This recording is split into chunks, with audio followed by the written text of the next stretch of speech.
संसद से लेकर सुप्रीम कोर्ट तक आज सियासत और बड़े फैसलों का जबरदस्त दिन रहा। लोकसभा में राहुल गांधी ने अमित शाह पर ऐसा हमला बोला कि सदन में हंगामा मच गया। प्रियंका गांधी के एक तंज ने पूरी बहस का रुख बदल दिया। नीट पेपर लीक मामले में सीबीआई की पहली बड़ी चार्जशीट दाखिल हो गई। वहीं anti paper leak bill Lok Sabha से पास हो गया, लेकिन विपक्ष ने इसे सिर्फ कॉस्मेटिक बताया। अखिलेश यादव का प्रधानमंत्री पर बड़ा हमला, ओवैसी की चेतावनी, अमेरिका के नए प्रतिबंधों से भारत पर मंडराता खतरा, सुप्रीम कोर्ट का पूर्व प्रधानमंत्री मनमोहन सिंह पर ऐतिहासिक फैसला और असम बाढ़ पर सियासत। आज की हर बड़ी खबर का पूरा सच जानेंगे। वीडियो को अंत तक जरूर देखें, क्योंकि आखिरी खबर सबसे ज्यादा विवाद खड़ा कर रही है। वीडियो पसंद आए तो लाइक करें, चैनल को सब्सक्राइब करें और बेल आइकन दबाना बिल्कुल ना भूलें। लोकसभा में उस समय माहौल बेहद गर्म हो गया जब कांग्रेस नेता राहुल गांधी ने छात्रों पर हुई पुलिस कार्रवाई का मुद्दा उठाते हुए केंद्रीय गृह मंत्री अमित शाह और केंद्र सरकार पर तीखे सवाल दागे। राहुल गांधी ने आरोप लगाया कि अपनी मांगों को लेकर शांतिपूर्ण प्रदर्शन कर रहे छात्रों के साथ सख्ती बरती गई, जो लोकतांत्रिक मूल्यों के खिलाफ है। उन्होंने कहा कि युवाओं की आवाज सुनने के बजाय उन पर पुलिस बल का इस्तेमाल किया जा रहा है।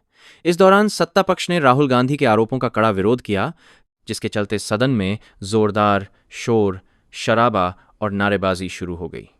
दोनों पक्षों के बीच तीखी बहस के कारण कुछ समय के लिए कार्यवाही भी प्रभावित हुई। सरकार की ओर से आरोपों को खारिज करते हुए कहा गया कि कानून व्यवस्था बनाए रखने के लिए आवश्यक कदम उठाए गए और किसी निर्दोष के साथ अन्याय नहीं हुआ। इस पूरे घटनाक्रम ने एक बार फिर छात्रों के विरोध प्रदर्शन, पुलिस कार्रवाई और सरकार की भूमिका को लेकर राजनीतिक बहस तेज कर दी है। अब इस मुद्दे पर सत्ता और विपक्ष के बीच टकराव आगे भी जारी रहने की संभावना जताई जा रही है। लोकसभा में एंटी पेपर लीक विधेयक पर चर्चा के दौरान उस समय माहौल अचानक गंभीर हो गया जब कांग्रेस सांसद प्रियंका गांधी ने शिक्षा व्यवस्था और विशेषज्ञों की भूमिका पर टिप्पणी करते हुए एक व्यंग्यात्मक उदाहरण दिया।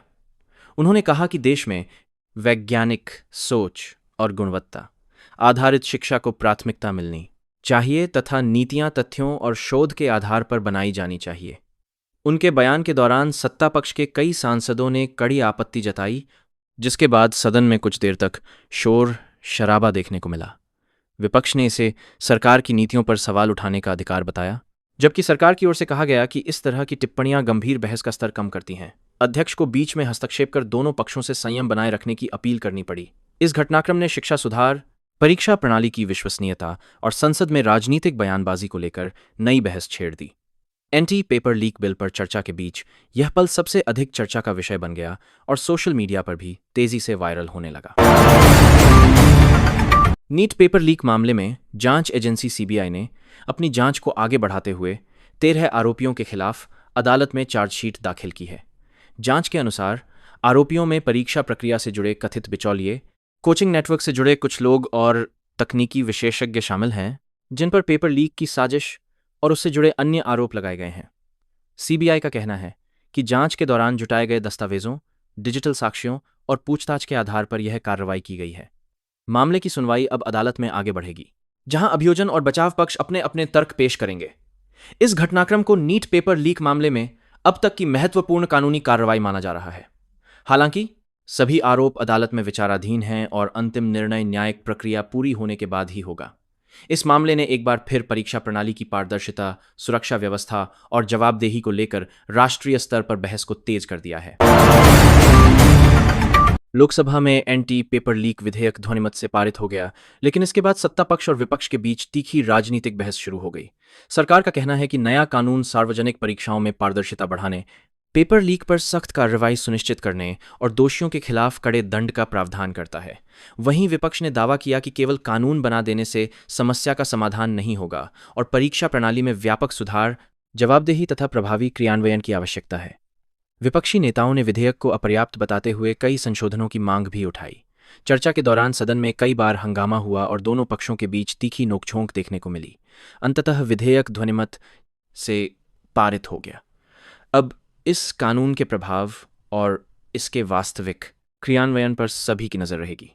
छात्रों और अभिभावकों की उम्मीद है कि इससे भविष्य में परीक्षा प्रक्रिया अधिक सुरक्षित, पारदर्शी और विश्वसनीय बन सकेगी। लोकसभा में शिक्षा और परीक्षा प्रणाली को लेकर हुई चर्चा के दौरान समाजवादी पार्टी के अध्यक्ष अखिलेश यादव ने सरकार पर तीखा राजनीतिक हमला बोला।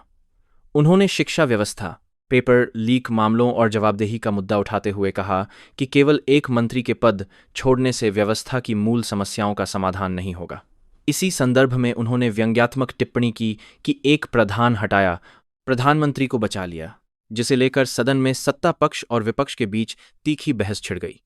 सत्ता पक्ष के सांसदों ने इस बयान पर कड़ी आपत्ति जताई, जबकि विपक्ष ने इसे सरकार से जवाबदेही मांगने का हिस्सा बताया। कुछ देर तक सदन में शोर शराबा और नारेबाजी का माहौल बना रहा।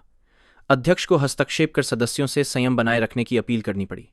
इस बयान के बाद राजनीतिक गलियारों में नई चर्चा शुरू हो गई कि शिक्षा सुधार, परीक्षा, सुरक्षा और राजनीतिक जिम्मेदारी जैसे मुद्दों पर सरकार और विपक्ष की टकराहट आने वाले दिनों में और तेज हो सकती है। अमेरिका में रूसी ऊर्जा आयात और उससे जुड़े वैश्विक व्यापार को लेकर एक महत्वपूर्ण विधायी कदम उठाया गया है। अमेरिकी सीनेट ने एक ऐसा विधेयक पारित किया है जिसमें रूस से तेल खरीदने वाले देशों पर कड़े आर्थिक प्रतिबंध और ऊंचे आयात शुल्क लगाने जैसे प्रावधानों का प्रस्ताव किया गया है। इस कदम के बाद भारत सहित कई देशों की ऊर्जा नीति और व्यापारिक संबंधों को लेकर नई चर्चाएं शुरू हो गई हैं, क्योंकि भारत पिछले कुछ वर्षों में रियायती दरों पर रूसी कच्चे तेल का बड़ा खरीदार रहा है। हालांकि किसी भी संभावित शुल्क या प्रतिबंध के लागू होने से पहले अमेरिकी कानून बनने की पूरी प्रक्रिया और उससे जुड़े प्रशासनिक निर्णय पूरे होने आवश्यक हैं। विशेषज्ञों का मानना है कि यदि ऐसे प्रावधान प्रभावी होते हैं तो वैश्विक ऊर्जा बाजार, कच्चे तेल की कीमतों और भारत अमेरिका व्यापारिक संबंधों पर असर पड़ सकता है। फिलहाल भारत की ओर से ऊर्जा सुरक्षा और राष्ट्रीय हितों को प्राथमिकता देने की नीति पर जोर दिया जा रहा है, जबकि इस पूरे घटनाक्रम पर अंतर्राष्ट्रीय स्तर पर भी करीबी नजर रखी जा रही है। सुप्रीम कोर्ट ने कोयला ब्लॉक आवंटन से जुड़े एक पुराने मामले में अपना फैसला सुनाते हुए पूर्व प्रधानमंत्री डॉ. मनमोहन सिंह के खिलाफ लंबित कानूनी कार्यवाही को समाप्त कर दिया। अदालत ने उपलब्ध रिकॉर्ड और कानूनी तथ्यों के आधार पर माना कि उनके विरुद्ध मुकदमा आगे बढ़ाने के लिए पर्याप्त आधार नहीं बनता। यह फैसला उनके निधन के लगभग 2 वर्ष बाद आया है, जिसके बाद इस मामले को लेकर नई राजनीतिक चर्चाएं शुरू हो गई हैं। विपक्षी दल इसे पूर्व प्रधानमंत्री के सम्मान और उनकी छवि से जुड़ा महत्वपूर्ण निर्णय बता रहे हैं, जबकि सत्ता पक्ष का कहना है कि न्यायपालिका का हर फैसला कानून और उपलब्ध साक्ष्यों के आधार पर होता है।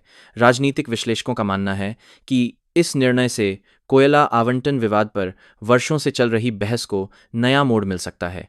हालांकि अदालत का यह फैसला संबंधित कानूनी तथ्यों और इस विशेष मामले तक सीमित है।